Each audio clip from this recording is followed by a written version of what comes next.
پہاڑی علاقے کس سے پسند نہیں؟ پہاڑوں پر موجود وہ تازہ ٹھنڈی ہوا اور وہاں سے نظر آتا خوبصورت آسمان، درختوں سے آتی پرندوں کی میٹھی آواز اور ہر طرف بچھا ہریالی کا جال۔ شاید ہی کوئی ایسا شخص ہو جو پہاڑوں کی سیر نہ کرنا چاہے۔ لیکن کیا ہو اگر یہی پہاڑوں کی سیر آپ کے لیے ایک ڈراؤنا خواب بن جائے؟ بالکل ایسا ہی ایک واقعہ ہمارے ایک بھائی کیسر اور ان کی فیملی کے ساتھ پیش آیا۔ تو ان کی کہانی کو انہی کے الفاظ میں سنتے ہیں، لیکن اس سے پہلے آیت الکرسی پڑھ لیں اور لائٹس آف کر دیں تاکہ آپ کہانی کو فلی امیجن کر سکیں۔ میں ہمیشہ سے ناردرن ایریاز کی سیر کا شوقین رہا ہوں، لیکن جو کچھ میرے ساتھ ناران کاغان کے سفر میں ہوا اس کے لیے میں بالکل تیار نہیں تھا۔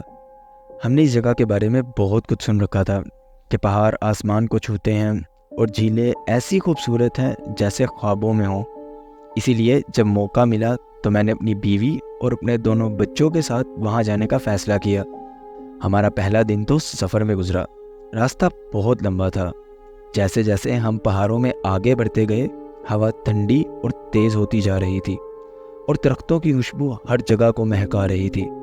جب ہم آخر کار ناران پہنچے تو یہ میری سوچ سے بھی زیادہ خوبصورت تھا۔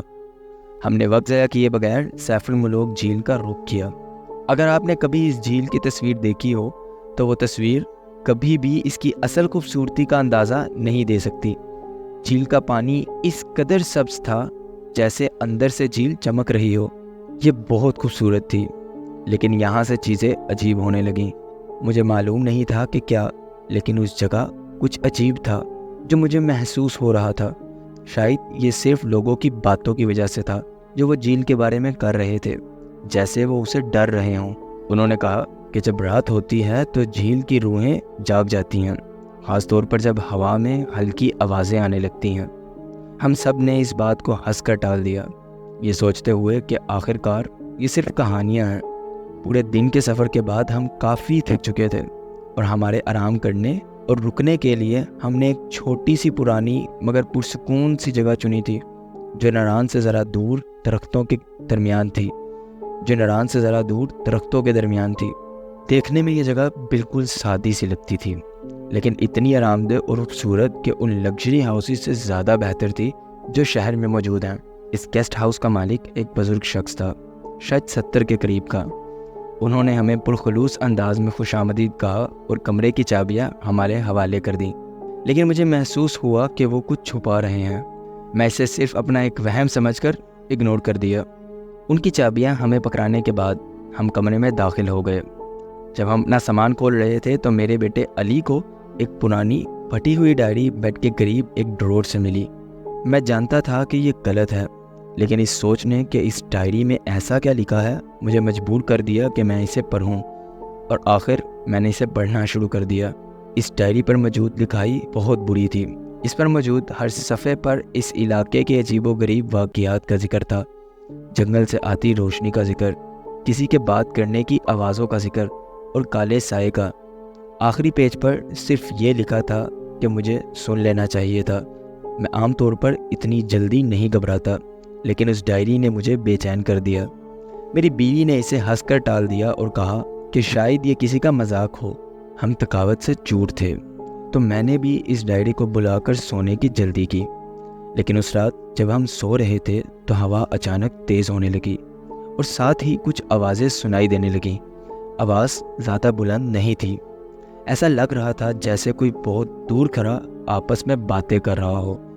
بچے تو سو چکے تھے، اس لیے میں نے انہیں پریشان نہیں کیا، لیکن میں یہ احساس نہیں مٹا سکا کہ ہم اکیلے نہیں، یہاں کوئی اور بھی موجود ہے۔ اگلی صبح ہم کوان ویلی کے سفر پر نکل گئے۔ ہم لولوسر لیک گئے جو سیف الملوک جیسی خوبصورت تھی، لیکن وہ بے چینی مجھے چھوڑنے کا نام ہی نہیں لے رہی تھی۔ ہم جہاں بھی گئے مجھے محسوس ہوتا تھا کہ کوئی ہمیں دیکھ رہا ہے، اور وہ آوازیں مجھے ہر وقت سنائی دیتی رہیں۔ میری بیوی نے بھی اس بات کو محسوس کیا، لیکن ہم نے بچوں کو کچھ نہیں کہا کیونکہ ہم ان کے سفر کا مزہ خراب نہیں کرنا چاہتے تھے۔ اس رات جب ہم واپس گیسٹ ہاؤس آئے تو میں سونے کے لیے بیڈ پر لیٹنے ہی لگا تھا کہ اچانک میری نظر کھڑکی سے باہر پڑی، اور میں نے جو دیکھا اس نے میرے ہوش ہی اڑا دیے۔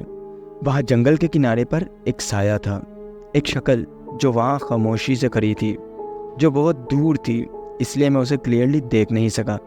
لیکن مجھے لگ رہا تھا کہ وہ ہمیں دیکھ رہی ہے۔ میں چاہتا تھا کہ مان لوں کہ یہ صرف میرا ایک وہم ہے، لیکن جب خوف سے اور اپنی آنکھوں پر یقین نہ کرتے ہوئے میں نے اندر کمرے میں واپس دیکھا اور دوبارہ باہر دیکھا تو وہاں سایہ موجود نہیں تھا۔ اس رات میں زیادہ نہیں سویا۔ ہر آواز، ایون کہ ہلکی سی لکڑی کی آواز بھی مجھے بے چین کر رہی تھی، اور وہ باتوں کی آواز، وہ کبھی ختم نہیں ہوئی۔ ایسے لگتا تھا کہ ہوا میں کچھ موجود ہے۔ ہمارے سفر کی آخری رات تک ہم سب بے چین ہو چکے تھے۔ بچے بھی محسوس کر چکے تھے کہ کچھ غلط ہے۔ ہم پیرنٹس نے بچوں کو حوصلہ دینے کے لیے اپنی طرف سے نارمل رہنے کی کوشش کی تاکہ یہ آخری رات ہم سکون سے گزار سکیں۔ رات کے کھانے کے بعد ہم سب آگ جلا کر اس کے پاس بیٹھ گئے۔ ایسے لگ رہا تھا جیسے آوازیں آنا بند ہو گئی ہیں اور سب کچھ نارمل ہو گیا ہے۔ لیکن پھر اچانک گیسٹ ہاؤس کی لائٹ چلی گئی۔ سارا گھر اندھیرے میں ڈوب گیا اور صرف آگ کی ہلکی ہلکی روشنی موجود تھی۔ لائٹ جانے کی دیر تھی کہ وہ ہلکی آوازیں پھر آنے لگیں، لیکن آہستہ آہستہ میں محسوس کر سکتا تھا کہ وہ آوازیں تیز ہوتی جا رہی ہیں، جیسے یہ جس بھی چیز کی ہیں وہ قریب آ رہی ہو۔ پھر اچانک گیسٹ ہاؤس کے دروازے پر بہت ہلکی سی دستک ہوئی، جیسے کوئی انتظار کر رہا ہو۔ مجھے نہیں پتا تھا کہ مجھے کیا سوجا۔ میں نے ٹارچ اٹھائی اور دروازے کی طرف گیا۔ میری بیوی نے مجھے روکنے کی کوشش کی، لیکن مجھے معلوم کرنا تھا کہ دروازے پر کون ہے۔ میرے بار بار پوچھنے پر جب کوئی جواب نہ آیا تو میں نے فوراً سے دروازہ کھولا اور دیکھا تو وہاں کوئی نہیں تھا، صرف گھپ اندھیرا تھا۔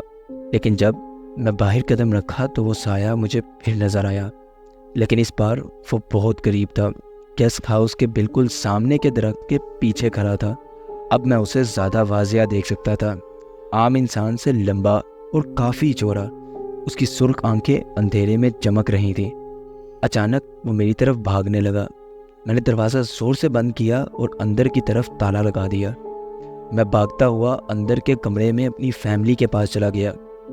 ہم سب مل کر بیڈ کے قریب بیٹھے تھے اور زور زور سے آیت الکرسی کی تلاوت کرنے لگے، یہ دعا کرتے ہوئے کہ جلدی سے جلدی صبح ہو جائے۔ وہاں بیٹھے ایک ایک منٹ ایسے لگتا تھا کہ گھنٹہ ہو۔ جب صبح کا پہلا اجالا آیا تو ہم نے اپنا سارا سامان باندھا اور وہاں سے چلے گئے۔ ہم نے کسی سے بھی خوف کے مارے ایک لفظ بھی نہیں بولا جب تک کہ ہم اس گیسٹ ہاؤس اور اس کی ڈرونی آوازوں کو پیچھے چھوڑتے ہوئے بہت دور نہیں چلے گئے۔ میں آج بھی اس بارے میں سوچتا ہوں، اس سائے کے بارے میں، ان سرگوشیوں کے بارے میں اور اس احساس کے بارے میں کہ وہاں کچھ تھا جو ہمیں دیکھ رہا تھا۔ امید ہے کہ یہ واقعہ آپ کو دلچسپ لگا ہوگا۔ اگر آپ بھی اپنے ساتھ ہوئے کوئی ریئل لائف واقعات مجھ سے شیئر کرنا چاہتے ہیں تو میرے ای میل یا واٹس ایپ نمبر پر میسیجز یا وائس نوٹس کے تھرو شیئر کر سکتے ہیں۔ تو ملتے ہیں کسی اور انٹرسٹنگ سٹوری میں، تب تک کے لیے اللہ حافظ۔